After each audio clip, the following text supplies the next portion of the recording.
Welcome to the Chamber of Schenectady County's Business Advocacy Council interview with Cecilia Tkaczyk, who is a candidate for the 46th State Senate District.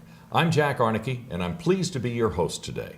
The Chamber's Business Advocacy Council is bipartisan and issue-focused. Today we'll be talking about issues that affect businesses in Schenectady County and around the Capital Region.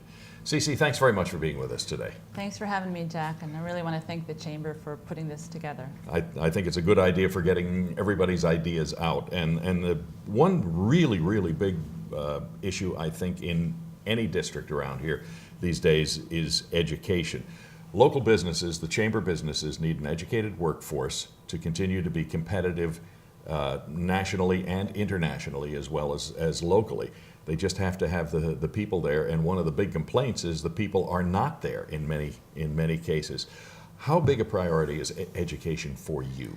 Well, to me, it's priority number one. And it's one of the reasons I decided to run for the Senate in the first place. I was a sitting school board member for 5.5 years and watched our disinvestment in education, frankly, in rural and small city schools. So I decided to run for the Senate instead of deciding which do I cut first, kindergarten or AP classes, because both of them are needed. And I think you hit it on the nail. We have to make sure our kids are prepared for the jobs that our businesses have available.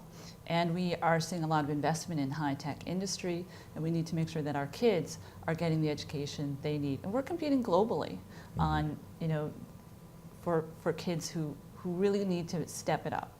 So schools are very important, but priority number one is making sure that we're adequately funding them. We have spent a lot of money on education in this state, but we don't spend it equitably and fairly. And we have rural and small city schools rely more on state aid, and when we cut state aid across the board 5 years ago to help fill the budget gap, we disproportionately hurt small city and rural school districts in the 46th Senate District. So our cuts were deeper, our cuts to our education program were harsher, and our kids suffered. And we pushed more of our school budgets onto the backs of property owners. 5 years ago at my school district, 55% of our school budget was covered by state aid, and 45% was covered by local property taxes. Today that's now flipped. 45% of our school budget is covered by state aid, and the rest is covered by local property owners. We've actually cut education programming and shifted the burden more to local property owners. That's not sustainable, and that's not the direction we need to go in. And that's why I ran for the Senate. And how do you reverse that? You make sure that we're getting our fair share in state aid, number one. And that's something I've been advocating for. The last two budgets that we did end up passing, the education budget saw increases, significant increases, and that helped our schools. That brings more dollars from state aid. That relieves the pressure on local property taxes. We have schools in a financial hole because we took so much money out of education. They're funded at 2009, 2010 funding levels. They have what's called a gap elimination adjustment. That is part of the budget process. That needs to be eliminated. So another priority is eliminating the gap elimination adjustment, the GEA.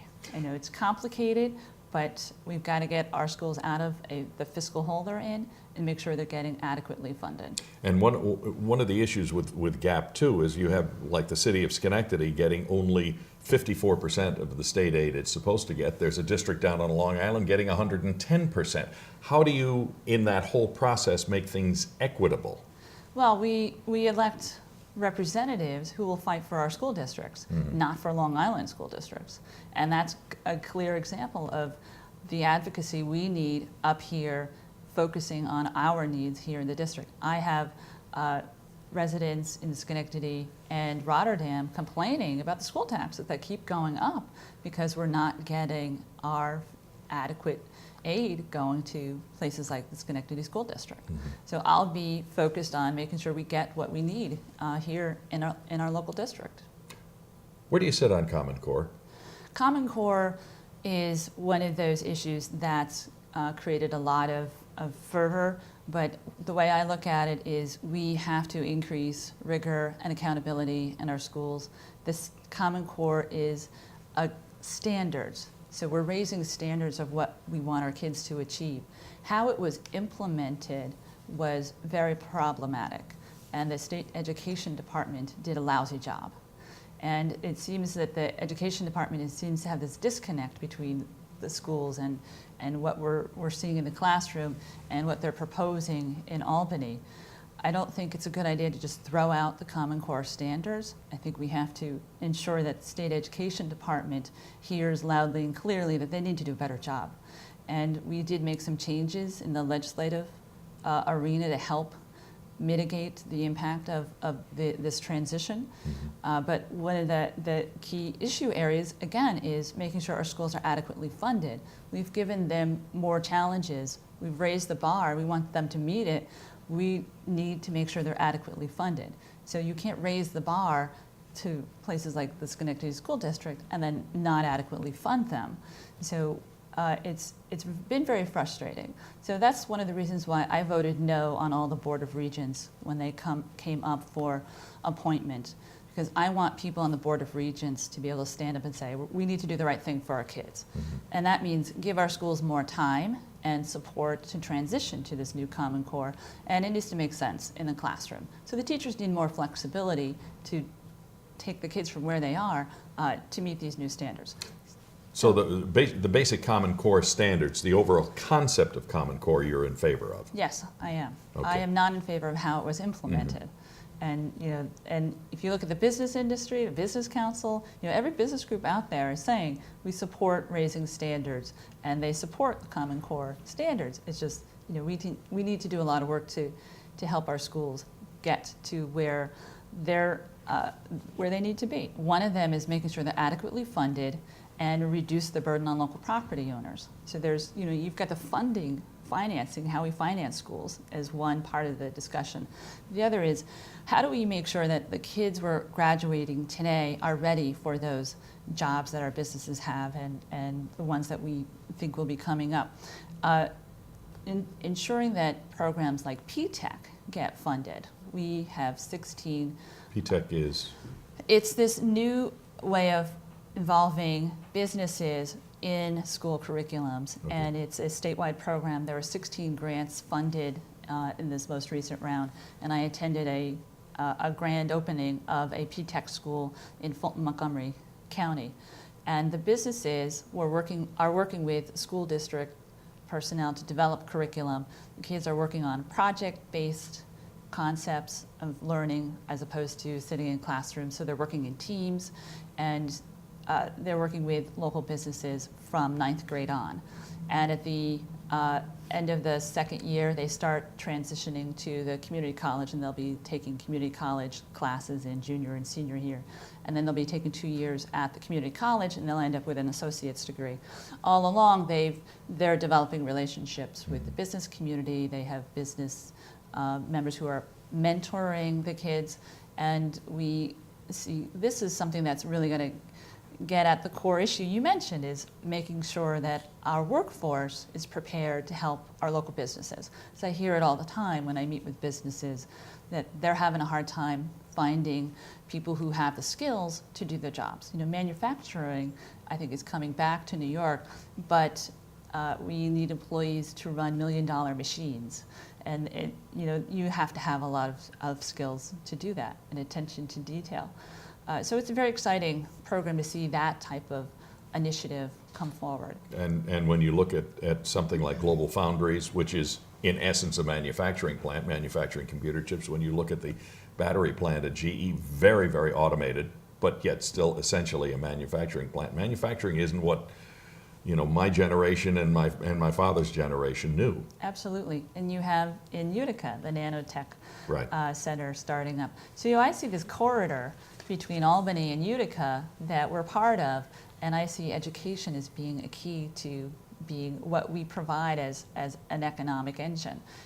Making sure our community college, which is, we have FMCC, has this amazing clean room program. So they have a clean room right on campus where they're showing kids how to work. How do you work in a clean room?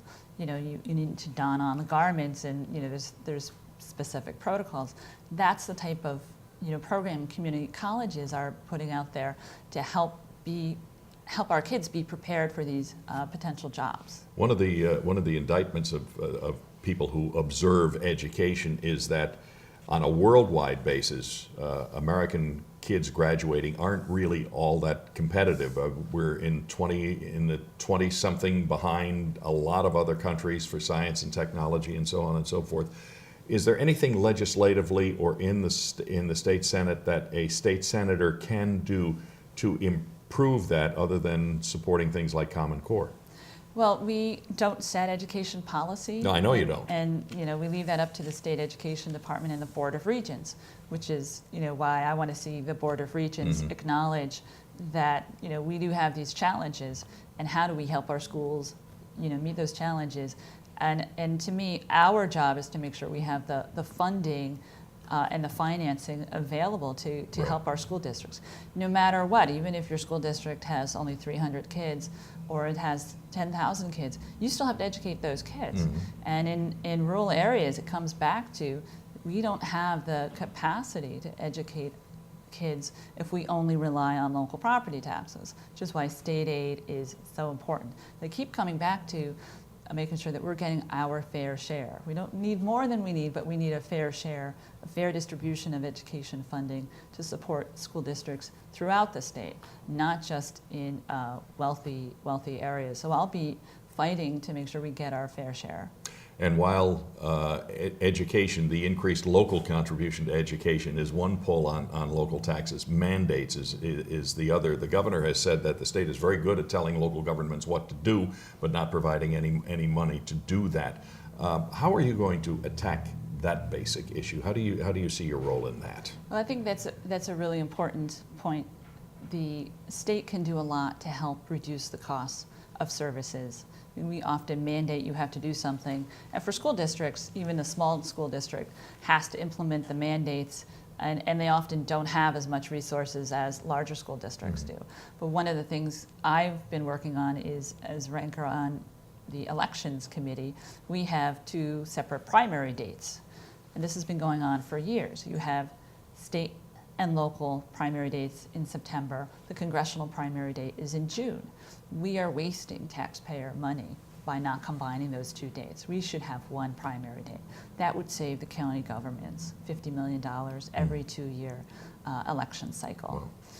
We need to make that change. It's like we're just throwing money out the window. That to me is absurd. It's not convenient to the voters. We're wasting money.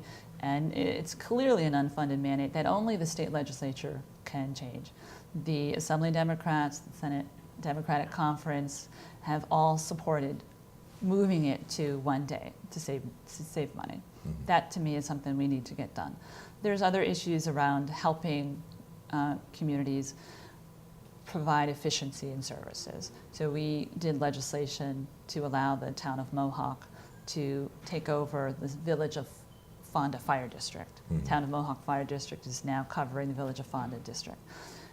They needed state legislation to allow them to do that. It takes too long for us to put in, pass these laws to let, local efficiencies. I want to see, how can we help local communities do more efficiency-wise without having to involve the state as much. Okay, and we have just about a minute left, and I'd just like to ask you in conclusion, as a member of the business community in Schenectady, as a member of the Chamber of Schenectady County, why should I vote for you? Well, Jack, because I'm going to work for you. And this is, to me, a full-time job. And the local businesses, especially small businesses, are where the jobs are getting created. And we need to help small businesses and farms thrive, not just grow, but thrive. And we do that by reducing tax burdens, by reducing regulations, because that's reducing the cost of doing business, and investing in things like small business revolving loan fund, and investing additional money in programs like the Workforce Development Fund, which would provide capital and support to businesses who want to expand, grow their business, and hire new people. So there are things that we can do to help small businesses grow, and I'm very excited about working with all of the chambers of commerce in my district to see that happen. Wonderful. All right, thank you very much, Cecilia Tkaczyk, for taking time to join me today and to share your thoughts and ideas on issues facing us in Schenectady and indeed in the entire capital region. To see interviews with candidates for the New York State 46th and 49th Senate Districts, 110th, 111th, and 112th State Assembly Districts, and New York's 20th Congressional District, please visit www.schenectadychamber.org. And remember to vote on Election Day, Tuesday, November 4th.